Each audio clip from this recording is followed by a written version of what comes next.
Once upon a mundane morning, Barb's day got busy without warning. A realtor in need of an open house sign. No, 50 of them, and designed before 9. My head hurts. Any mighty tools to help with this plight?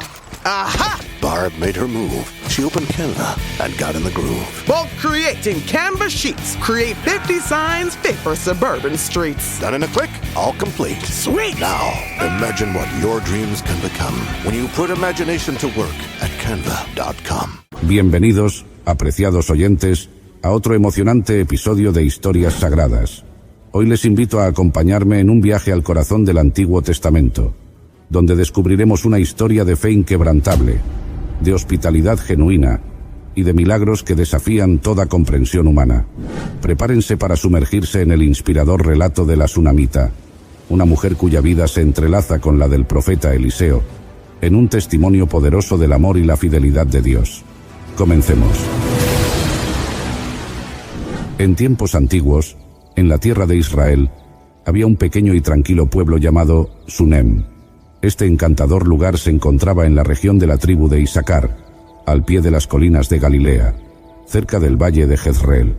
Sunem estaba rodeado de colinas suaves y ondulantes, cubiertas por un manto de vegetación que cambiaba con las estaciones, desde el verde vibrante de la primavera hasta los tonos dorados del verano. Los niños corrían libremente por las calles y los campos, jugando con aros de madera, lanzando piedras planas sobre el agua o imitando a los adultos en juegos de mercado y cosecha. Sus risas y gritos llenaban el aire, aportando vida y alegría al ambiente sereno del pueblo. En el centro de Sunem se encontraba la plaza del mercado, un lugar de encuentro donde se celebraban ferias y eventos comunitarios. Bajo la sombra de grandes árboles, los ancianos se reunían para conversar y compartir historias de sus antepasados, transmitiendo sabiduría y tradiciones a las nuevas generaciones. Los músicos callejeros tocaban liras y flautas, mientras los narradores contaban leyendas y fábulas que mantenían viva la rica cultura del pueblo. En este ambiente de armonía con la naturaleza y profunda espiritualidad, vivía una mujer notable conocida como la Sunamita. Su casa se destacaba no por su riqueza material, sino por el calor humano y la generosidad que emanaba de ella. La Sunamita era respetada por su sabiduría, su amabilidad y su fe inquebrantable en Dios. Su historia, entrelazada con la del profeta Eliseo, sería recordada por generaciones como un testimonio del poder de la fe y la importancia de la hospitalidad. Sunem no era solo un lugar en el mapa, sino un reflejo de una comunidad que vivía en equilibrio con su entorno y en devoción constante a Dios. El viento traía consigo rumores de un hombre santo que recorría las tierras de Israel, el profeta Eliseo, discípulo del gran Elías. Se decía que era portador de la palabra de Dios y realizaba milagros sorprendentes. Sanaba a los enfermos, multiplicaba el aceite de las viudas y daba esperanza a los necesitados. En aquellos tiempos, los profetas eran considerados mensajeros divinos, y su presencia era vista como una bendición para el pueblo. Un día, mientras el sol comenzaba a ponerse y pintaba el cielo con tonos anaranjados y púrpuras, Eliseo se acercó a las puertas de Sunem. El camino polvoriento y el calor del día habían dejado huellas en su rostro y en sus sandalias gastadas. Su túnica sencilla y su bastón eran señales de su vida dedicada al servicio de Dios y al pueblo de Israel. La Sunamita, desde la entrada de su casa, observó al viajero. Notó su paso cansado pero decidido, y la profundidad en su mirada que reflejaba sabiduría y propósito. En su corazón, sintió un impulso de acercarse y ofrecerle ayuda. En la cultura de la época, la hospitalidad era un valor fundamental. Atender a los viajeros y ofrecerles comida y descanso era una muestra de bondad y obediencia a Dios. Con una sonrisa amable y palabras sinceras, la Sunamita se acercó a Eliseo y le dijo: «Por favor, señor mío, permite que tu sierva te brinde alimento y reposo». Su voz era cálida y acogedora, y sus ojos reflejaban genuina compasión. Eliseo, agradecido por su ofrecimiento, aceptó con un asentimiento y una sonrisa. Al entrar en la casa, la Sunamita le ofreció agua fresca para lavar sus pies, como era costumbre en esos tiempos, para aliviar el cansancio del viaje. Preparó una comida sencilla pero sustanciosa: pan recién horneado, aceite de oliva, aceitunas, queso de cabra y frutas frescas. Mientras comían, conversaron sobre las maravillas de Dios y las historias de Israel. La sunamita y su esposo escuchaban atentamente las palabras del profeta, llenando sus corazones de fe y esperanza. Desde ese día, cada vez que Eliseo pasaba por Sunem en sus misiones divinas, sabía que en aquella casa encontraría no solo sustento para el cuerpo, sino también un lugar de descanso y amistad sincera. La sunamita y su esposo siempre le recibían con los brazos abiertos.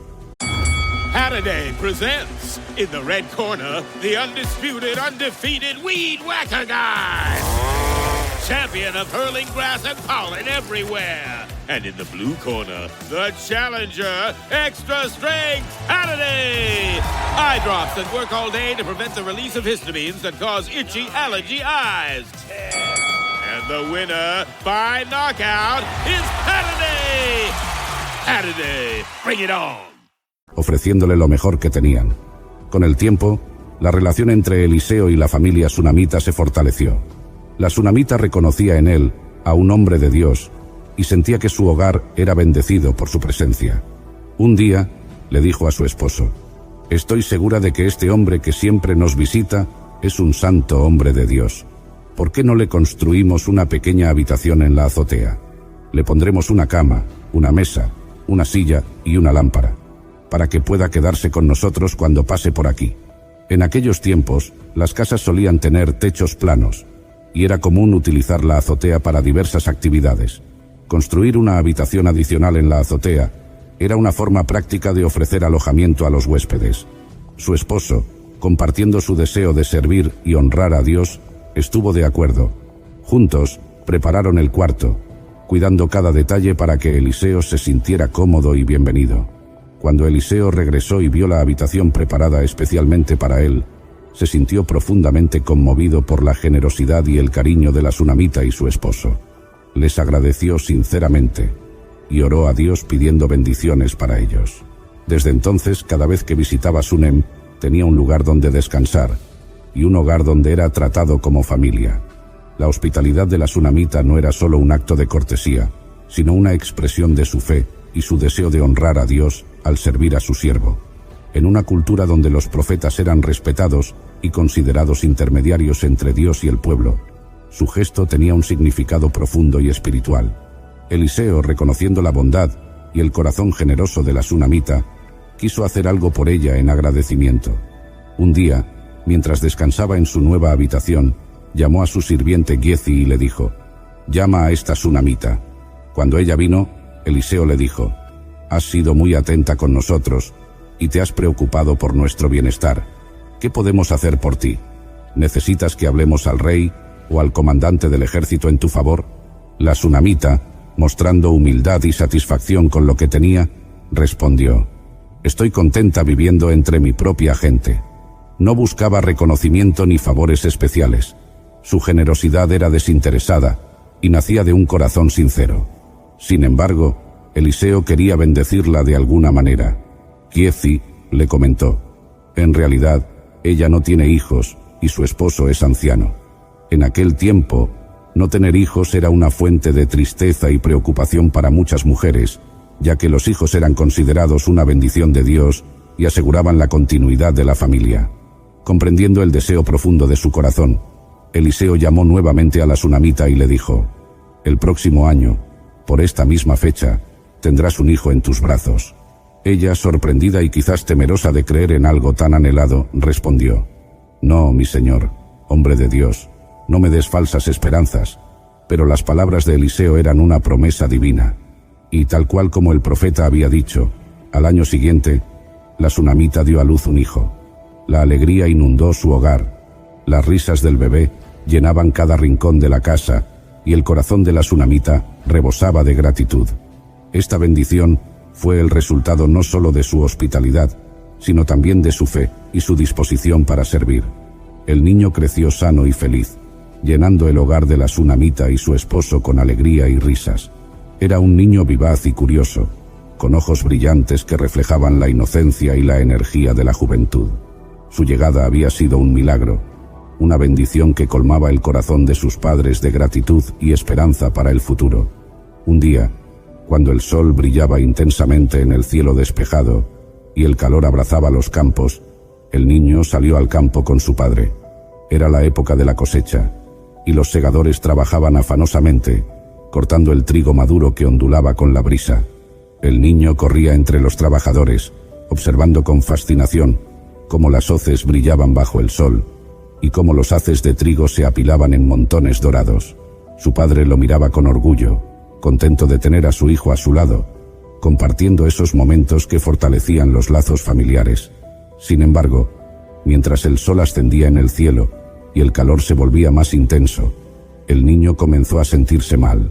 De repente, llevó sus manos a la cabeza y exclamó con voz débil: «Me duele la cabeza, me duele la cabeza».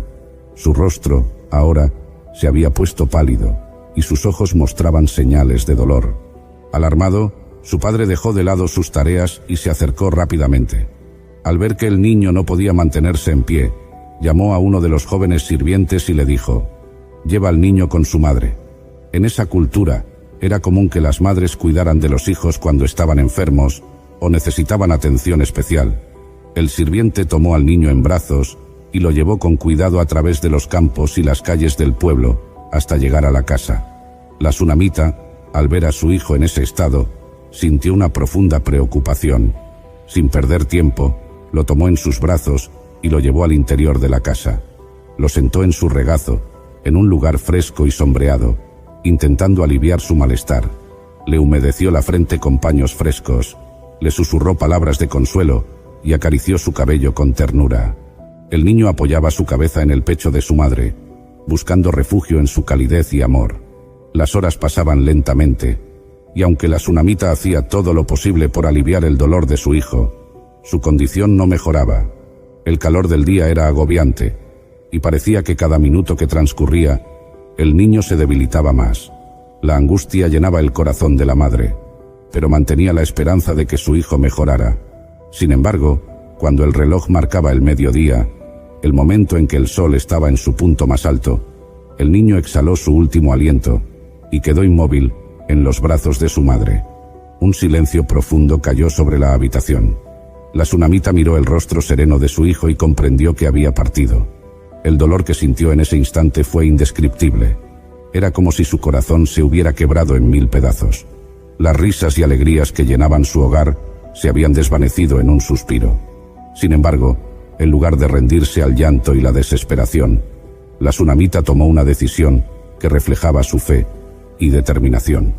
Con una calma sorprendente, se levantó llevando a su hijo en brazos. Subió las escaleras que conducían a la habitación del profeta Eliseo, el lugar que habían construido con tanto cariño. Allí, con delicadeza, acostó al niño en la cama del hombre de Dios. Arregló las sábanas, acomodó su cabeza sobre la almohada y se aseguró de que estuviera en paz. Luego, salió de la habitación y cerró la puerta tras de sí. Este acto simbolizaba su confianza en que esa no era la última palabra sobre la vida de su hijo. Al cerrar la puerta, estaba dejando la situación en manos de Dios, creyendo que él podía hacer algo más allá de lo que sus ojos veían. Sin perder tiempo llamó a su esposo y le dijo: «Por favor, envíame uno de los sirvientes y una de las asnas, para que pueda ir rápidamente al hombre de Dios y regresar». Su esposo, extrañado por la urgencia, le preguntó: «¿Por qué vas a verlo hoy? No es día de luna nueva ni de reposo». Pero ella simplemente respondió: «Todo está bien». La tsunamita no compartió con nadie la tragedia que acababa de ocurrir. Su fe era tan grande que no quería permitir que la duda o el luto de otros afectaran su determinación. Se preparó para el viaje, subió a su asna y le dijo al sirviente: «Guía y no te detengas por mí en el camino, a menos que yo te lo indique». Emprendieron el camino hacia el Monte Carmelo, donde sabían que podrían encontrar a Eliseo. El trayecto no era corto, y el terreno era árido y desafiante. Sin embargo, la tsunamita mantenía su mirada fija en el horizonte, impulsada por la esperanza de que el profeta pudiera ayudarla. La tsunamita viajaba con determinación, sin permitir que nada la detuviera. El paisaje que la rodeaba era árido y rocoso, pero ella apenas lo notaba. Su mente y su corazón estaban enfocados en una sola cosa: llegar hasta el profeta Eliseo.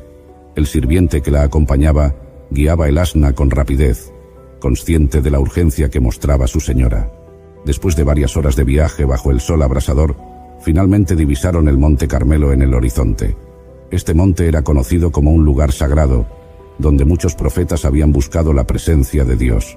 Al acercarse, Eliseo la vio desde lejos.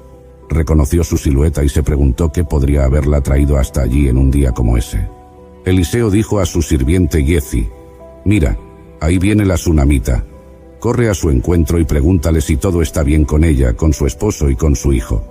Giezi descendió rápidamente y se acercó a ella. Le preguntó: «¿Está todo bien contigo, con tu esposo y con tu hijo?». Ella, manteniendo la compostura y sin detenerse, respondió: «Todo está bien». A pesar de sus palabras, su rostro reflejaba una mezcla de angustia y determinación. Continuó avanzando hasta llegar a donde estaba Eliseo. Al verlo, su contención se rompió. Se arrojó a sus pies, expresando el profundo dolor que llevaba dentro. Giezi intentó apartarla, pensando que era una falta de respeto, pero Eliseo lo detuvo diciendo: «Déjala, porque su alma está en gran aflicción, y el Señor me ha ocultado el motivo, y no me lo ha revelado». Entre lágrimas, la sunamita dijo: «¿Acaso pedí un hijo a mi Señor?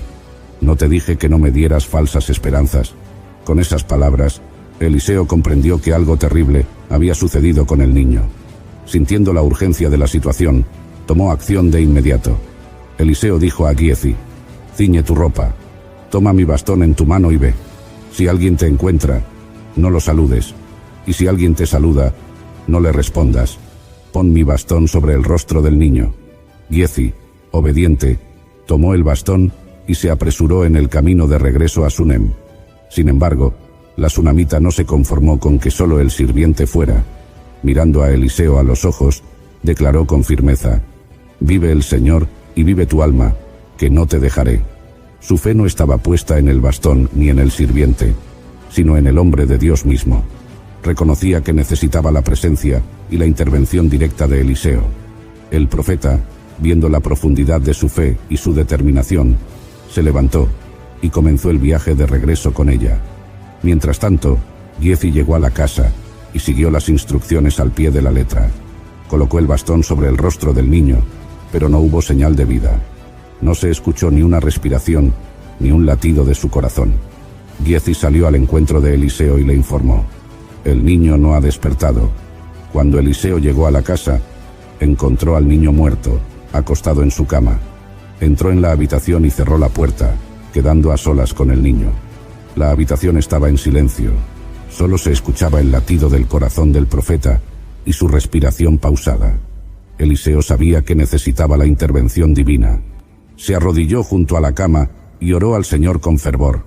Sus palabras no están registradas, pero podemos imaginar que clamó por misericordia y por la vida del niño. Después de orar, se levantó y se tendió sobre el cuerpo del niño, poniendo su boca sobre la boca de él, sus ojos sobre sus ojos y sus manos sobre sus manos. Mientras hacía esto, el cuerpo del niño comenzó a entrar en calor. Eliseo se levantó y caminó por la habitación, de un lado a otro. Quizás continuaba orando, esperando una señal. Luego, volvió a acostarse sobre el niño. De repente, el niño estornudó 7 veces y abrió los ojos. La vida había regresado al pequeño. Su pecho se elevaba con cada respiración, y el color volvía a sus mejillas. Con toda la alegría contenida, Eliseo llamó a Giezi y le dijo: «Llama a la sunamita». Cuando ella entró, Eliseo le dijo: «Toma a tu hijo». Al ver a su hijo vivo, la sunamita cayó a los pies de Eliseo, postrándose en señal de profundo agradecimiento. Las palabras no eran suficientes para expresar lo que sentía en ese momento. Luego, se levantó y abrazó a su hijo, sosteniéndolo con ternura y alegría. El milagro había sucedido. La fe de la sunamita y la intervención divina a través de Eliseo habían traído de vuelta la vida de su hijo. Este evento no solo restauró la felicidad de su familia, sino que también sirvió como un poderoso testimonio del poder y la misericordia de Dios. La sunamita comprendió que su fe y su disposición para actuar eran fundamentales. No se rindió ante la tragedia, sino que buscó activamente la ayuda de Dios. Su historia es un ejemplo de cómo la fe, combinada con la acción, puede resultar en milagros extraordinarios. Tiempo después, la historia de la sunamita no terminó ahí. Eliseo le advirtió que habría una gran hambruna en la tierra, que duraría 7 años, y le aconsejó que se fuera a vivir a otro lugar. Ella obedeció y se trasladó con su familia a la tierra de los filisteos. Al concluir los 7 años, regresó a Israel y descubrió que sus propiedades habían sido ocupadas y sus tierras confiscadas. Una vez más, enfrentaba una situación difícil, pero confiando en la justicia y en la providencia de Dios, decidió ir a ver al rey para suplicar por la restitución de sus bienes. En ese momento, el rey estaba conversando con Giezi, el sirviente de Eliseo, pidiéndole que le contara todas las grandes cosas que Eliseo había hecho. Justo cuando la sunamita entró para hablar con el rey, Giezi estaba narrando la historia de cómo Eliseo había resucitado al hijo de esta mujer. Giezi exclamó: «Oh rey, mi señor, esta es la mujer y este es su hijo, a quien Eliseo resucitó». El rey, sorprendido y conmovido, le pidió a la sunamita que confirmara la historia. Ella le contó todo lo sucedido. El rey, movido por la justicia y quizás también impresionado por el testimonio vivo del poder de Dios, ordenó a un oficial que se encargara de que se le devolviera todo lo que le pertenecía, incluyendo los ingresos de sus tierras, desde el día en que había salido del país hasta ese momento. Todo comenzó un día junto al río Jordán, un escenario que sería testigo del momento más trascendental de mi vida. Mi maestro, Elías, un hombre de Dios de inquebrantable fe, me había guiado y enseñado en los caminos del Señor. Mientras caminábamos, hablamos de lo divino y de lo terrenal, hasta que algo extraordinario sucedió. De repente, un carro de fuego tirado por caballos de fuego apareció, separándonos el uno del otro. Elías fue arrebatado en un torbellino hacia el cielo, dejando atrás su manto, que cayó a mis pies. Desde entonces, mi vida estuvo llena de signos y prodigios. Sané aguas envenenadas, multipliqué aceite para una viuda y devolví la vida al hijo de una mujer sunamita. Cada milagro, cada intervención divina era un testimonio del poder de Dios actuando entre su pueblo. Pero déjenme contarles desde el principio, pues este fue solo el principio de todos los milagros que pude presenciar a lo largo de mi vida. Mi nombre es Eliseo, y esta es mi historia. En los campos de Abel Mehola, bajo el ardiente sol, fui llamado por primera vez al servicio del Señor. Yo era un joven que trabajaba en los campos de mi familia. Aquel día, como cualquier otro, estaba arando la tierra. Dirigía 12 yuntas de bueyes, y yo mismo labraba la tierra con el último par. Un día, sin previo aviso, Elías, el profeta del Señor, se acercó a mí. Él tomó su manto, esa prenda distintiva que denotaba su consagración a Dios, y lo colocó sobre mis hombros. Este acto simbolizaba mi llamado a seguirle y a tomar su lugar como profeta. En ese instante, sentí que algo poderoso y trascendental había sido depositado sobre mí. Era más que un manto. Era una invitación a entrar en una vida de servicio divino, una carga de responsabilidad y fe. Consciente de la seriedad de este llamado, corrí tras Elías y le solicité permiso para despedirme de mis padres. Él, firme en su propósito, me dejó libre para decidir, subrayando que el manto sobre mis hombros era ya una señal de mi nueva vida. Regresé brevemente para decir adiós a mi antigua vida. Preparé un banquete de despedida para la gente de mi lugar, usando los bueyes con los que araba. Era una forma de cerrar un capítulo y empezar otro con total entrega. Después de ese sacrificio, dejé todo atrás para seguir a Elías. Desde ese momento, me convertí en su sirviente y aprendiz, absorbiendo cada enseñanza, cada palabra y cada gesto de aquel hombre de Dios. Así comenzó mi jornada en el camino como profeta, bajo la tutela de Elías, hasta el día que recibí una doble porción de su espíritu. Ese día marcó un antes y un después en mi vida y ministerio. Un día en que el curso de mi destino se sellaría para siempre. Comenzamos nuestro viaje, Elías y yo, sabiendo que algo trascendental estaba por ocurrir. El Señor había revelado a Elías que pronto sería llevado al cielo, y aunque era un conocimiento compartido discretamente, el peso de esa revelación impregnaba cada paso que dábamos. Nos dirigimos primero a Betel, un lugar de importancia profética, donde la presencia de futuros profetas y discípulos daba testimonio de la vibrante tradición espiritual que nos conectaba. En Betel, los hijos de los profetas se nos acercaron dirigiéndose a mí con una pregunta inquietante. ¿Sabes que hoy el Señor va a quitar a tu Señor de ser tu guía? A lo que respondí, sí, yo lo sé, callad. Mi corazón estaba turbado, pero decidido a no mostrar mi inquietud o detener mi paso. Elías, con la serenidad que lo caracterizaba, me instó a quedarme en Betel mientras él continuaba hacia Jericó. Pero mi determinación era firme. No dejaría a mi maestro en sus últimos momentos en la tierra. Vive el Señor y vive tu alma, que no te dejaré, le dije, y así seguimos juntos hacia Jericó. Al llegar, nuevamente fuimos rodeados por los hijos de los profetas, quienes repetían la misma inquietante verdad de su partida inminente. Mi respuesta fue la misma, cargada de dolor pero firme en la decisión de acompañar a Elías hasta el final. Elías me propuso una vez más quedarme, esta vez en Jericó, mientras él se dirigía al Jordán. Pero mi respuesta no cambió. Con cada etapa del viaje, mi resolución se fortalecía más. This episode is brought to you by Marqeta. When it comes to your payments provider, you can't afford to compromise. Marqeta's modern payment solutions flex with your business without the trade-offs. Stable and agile, secure and innovative, scalable and configurable. If they say you can't have it all, don't believe them. Your business demands more. Choose a payments provider that delivers more. Choose Marqeta. Visit marqeta.com/Spotify to learn more. Vive el Señor y vive tu alma, que no te dejaré. Y así, ambos llegamos al Jordán, acompañados por 50 hombres de los hijos de los profetas, que se quedaron a cierta distancia, observando desde lejos. En la orilla del Jordán, Elías tomó su manto, lo enrolló y golpeó las aguas. Con un acto tan simple pero cargado de fe, las aguas se dividieron a nuestra derecha e izquierda, creando un camino seco a través del río. Sin dudar, cruzamos al otro lado, caminando sobre el lecho seco del río Jordán. Una vez que estuvimos al otro lado, Elías se volvió hacia mí con una gravedad que sentí en el alma. «Pide lo que quieras que haga por ti antes de que sea quitado de ti», me dijo. Sabía que este era un momento crítico, la oportunidad de pedir algo que podría definir el resto de mi ministerio.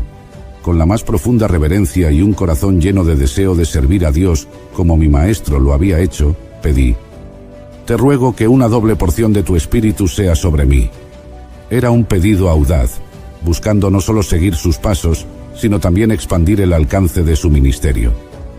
Elías, considerando mi pedido, respondió que había pedido algo difícil, pero estableció una condición. Si lo veía cuando fuera llevado de mí, recibiría lo que había pedido.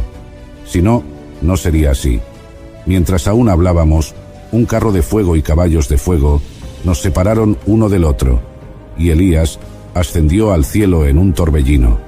Miré fijamente, sin desviar mi vista, absorbiendo cada detalle de ese momento sobrenatural.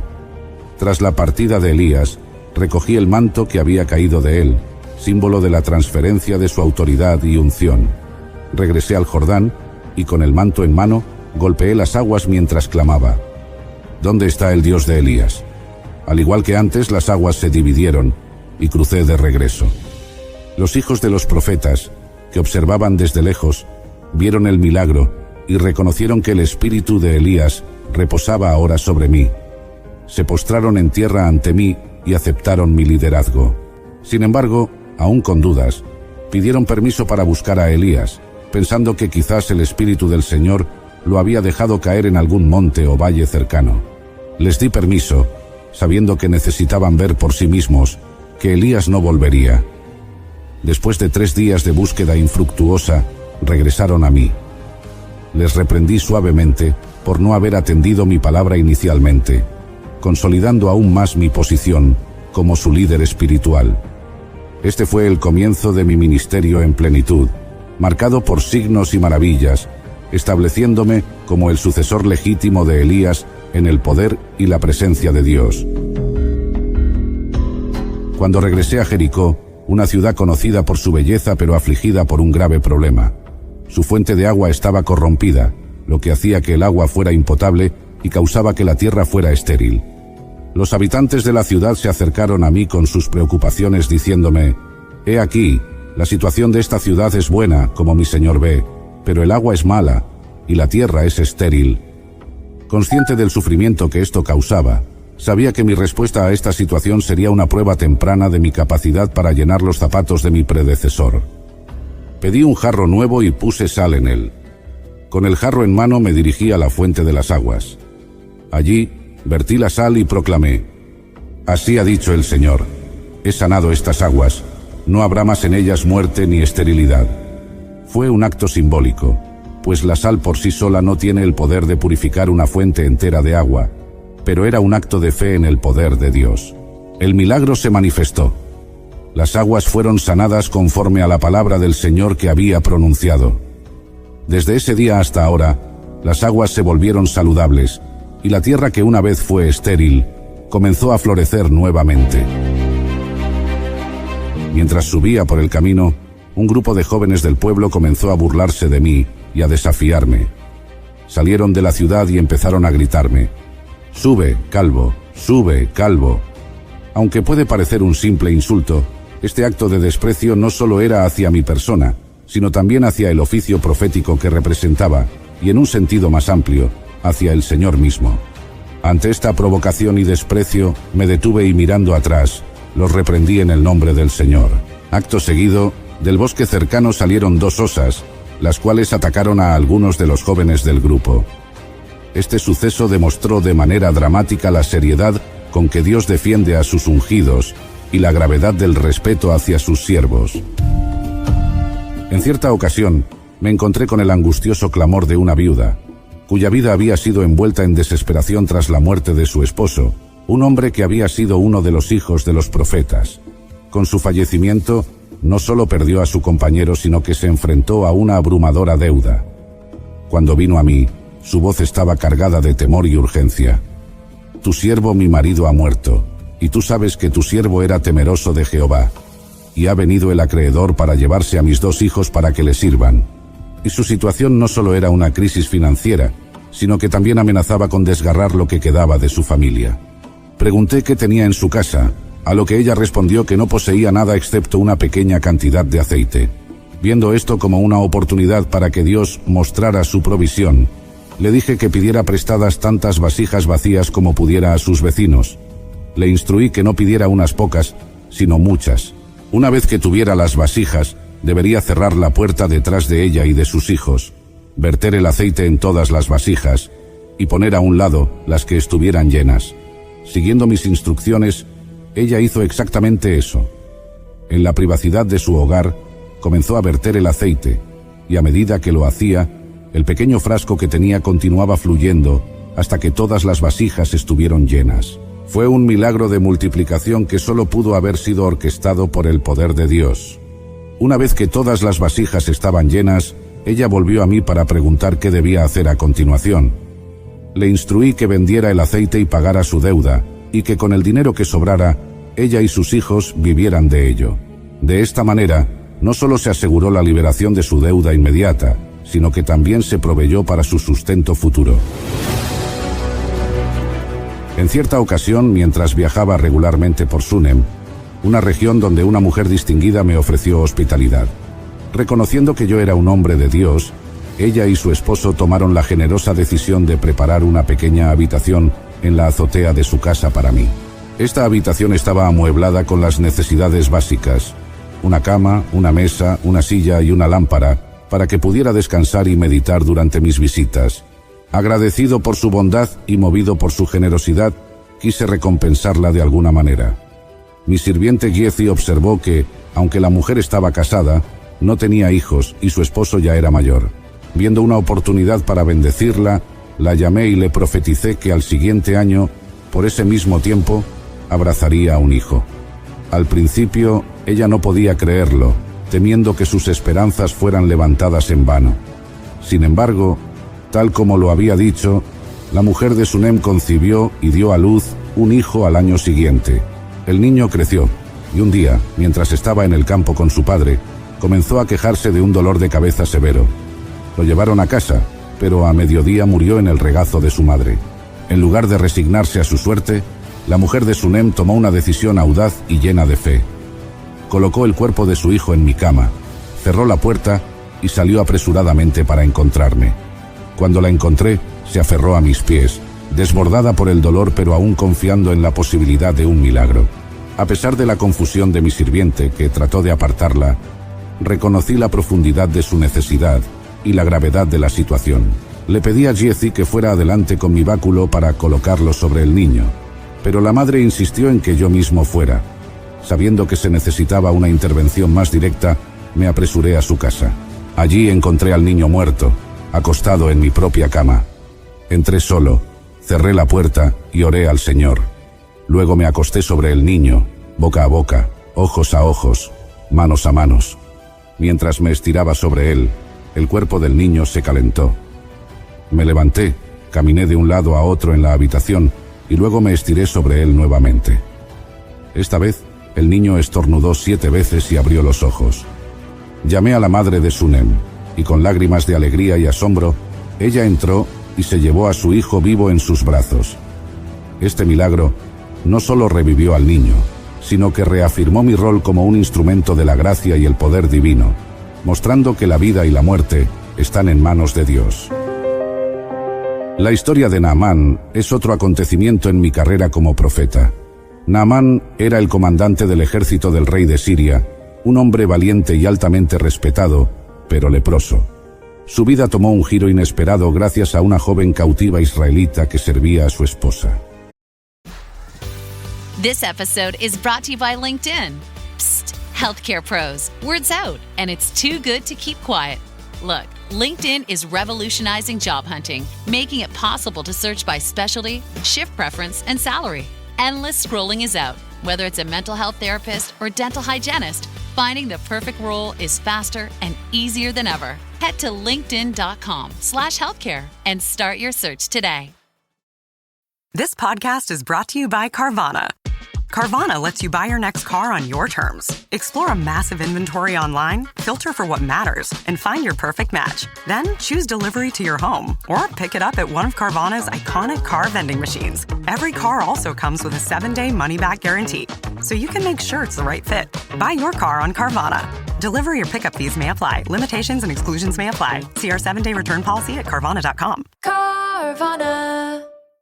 Hi, I'm Jim. I'm not an actor, just a guy living with prostate cancer. My wife and I face each day head on. We asked my doctor about Xtandi enzalutamide. Xtandi 40 milligram tablets treats men with prostate cancer that has spread to other parts of the body and responds to a medical or surgical treatment to lower testosterone. Xtandi may cause serious side effects: seizure, a brain condition called PRESS, allergic reactions, heart disease that can lead to death, falls and bone fractures, swallowing problems, or choking that can lead to death. Stop Xtandi and get medical help at once if your face, tongue, lip, or throat start swelling. Tell your doctor at once if you faint, have a seizure, quickly worsening headache, decreased alertness, confusion, vision problems, chest pain or discomfort, or shortness of breath. Xtandi can cause harm to an unborn baby or miscarriage. Use birth control during and 3 months after Xtandi. Common side effects include muscle and joint pain, feeling unusually tired, hot flashes, constipation, less appetite, diarrhea, high blood pressure, bleeding, falls, fractures, and headache. Visit Xtandi.com to watch my story.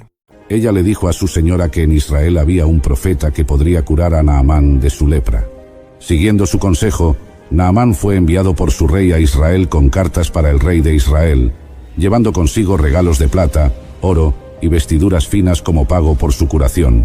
Sin embargo, cuando el rey de Israel leyó la carta, se alarmó, creyendo que era un pretexto para provocar un conflicto, ya que se sentía incapaz de curar enfermedades, especialmente la lepra. Cuando supe de la angustia del rey, envié un mensaje pidiéndole que enviara a Naamán a mí, para mostrar que había un verdadero profeta en Israel. Naamán llegó a mi puerta con sus caballos y su carro, esperando un acto espectacular de sanación. Sin embargo, en lugar de salir a recibirlo personalmente, le envié a mi sirviente Jessie con instrucciones simples. Debía lavarse 7 veces en el río Jordán para ser limpiado de su lepra. Inicialmente, Naamán se sintió ofendido y furioso por la falta de ceremonia y por la sugerencia de bañarse en un río que consideraba inferior a los de su propio país. Estaba a punto de irse, pero sus sirvientes lo persuadieron de humillarse y seguir las instrucciones dadas. Finalmente, Naamán accedió y se sumergió 7 veces en el Jordán. Con cada inmersión, su piel fue restaurada como la de un niño pequeño y quedó completamente limpio.